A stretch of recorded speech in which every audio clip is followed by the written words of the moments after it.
Oke, baik. Jadi pertanyaan dari saya, bagaimana Saudara Rino memastikan bahwa perubahan dalam ketersediaan air bersih benar-benar disebabkan oleh curah hujan? Mungkin Saudara Rino bisa menjelaskan.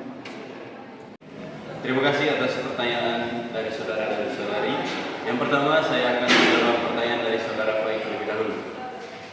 Jadi, untuk memastikan bahwa perubahan ketersediaan air bersih memang disebabkan oleh curah hujan, itu akan dilakukan penelitian dan juga analisis data historis dan analisis korelasi menggunakan statistik. Jadi memang di Kota Kupang itu untuk pengisian waduk dan sumber air tanah itu sumber utamanya itu pada hujan. Selanjutnya, untuk memastikan hipotesis dari penelitian ini akan dilakukan pengumpulan data, yaitu data curah hujan dan data ketersediaan air bersih di Kota Kupang dalam periode waktu dan wilayah yang sama. Dengan membandingkan tren kedua data tersebut, dapat dilihat apakah penurunan atau peningkatan curah hujan apakah diikuti oleh perubahan serupa pada ketersediaan air bersih. Selanjutnya dilakukan juga korelasi statistik. Jadi korelasi yang signifikan antara kedua variabel ini akan memperkuat dugaan adanya hubungan sebab akibat. Saya juga mengakui bahwa selain curah hujan, faktor lain seperti urbanisasi, pertumbuhan penduduk, dan pengelolaan sumber daya air turut mempengaruhi ketersediaan air bersih. Namun, dengan fokus analisis statistik, penelitian ini berupaya mengisolasi pengaruh curah hujan dengan membandingkan data pada periode dan wilayah yang sama.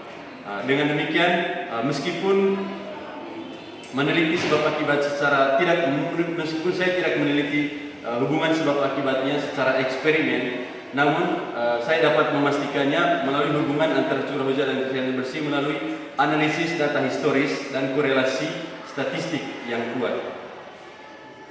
Baik, pertanyaan dari saya, apa solusi yang bisa dilakukan untuk mengatasi kekurangan air bersih saat musim kemarau?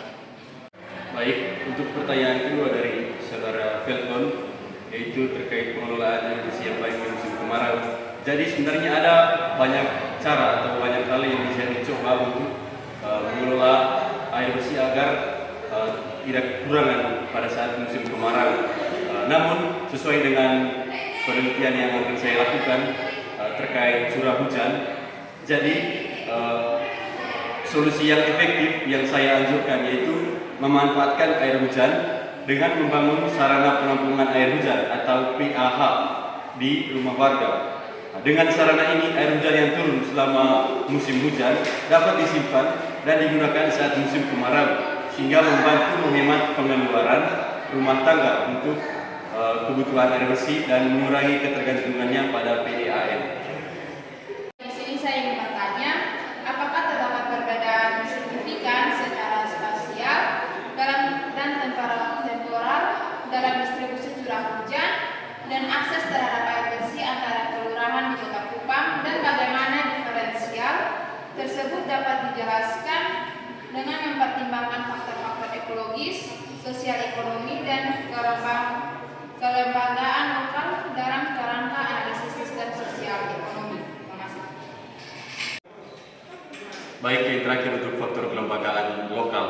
Perbedaan dalam aktivitas pengelolaan air oleh PDAM, kemudian keberadaan kelompok pengelola air masyarakat dan kebijakan distribusi air di setiap kelurahan juga berkontribusi pada ketimpangan akses air bersih. Kelurahan dengan tata kelola air yang baik dan juga partisipasi masyarakat yang tinggi cenderung lebih mampu mengatasi fluktuasi curah hujan. Jadi dari ketiga faktor tadi terdapat perbedaan signifikan baik secara spasial yaitu antara kelurahan dan maupun temporal yaitu antara musim hujan dengan musim kemarau dalam distribusi curah hujan dan akses air bersih di Kota Kupang. Nah, diferensiasi ini dapat dijelaskan dengan kerangka sistem sosial ekologis di mana interaksi antara faktor ekologis, sosial, ekonomi, dan lain sebagainya. Sekian jawaban dari saya, semoga memuaskan penanya. Terima kasih.